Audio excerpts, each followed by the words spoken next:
subscribers on the Hunter Call of the Wild, which is my tutorials, and yeah, I'm bringing you a new Wallbreach. This glitch this is the first ever Wallbreach in the Hunter Call of the Wild. On console, as far as I know, and all PC. Basically, this enables you to wall breach pretty much through walls, and yeah, I'm very happy. This took me quite some time to figure out because I could never actually get to work the right way. But yeah, it successfully worked with my vertical tents glitch.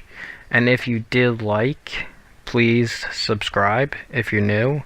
And if, like always, if you enjoyed this video, please leave a like. I always appreciate that too.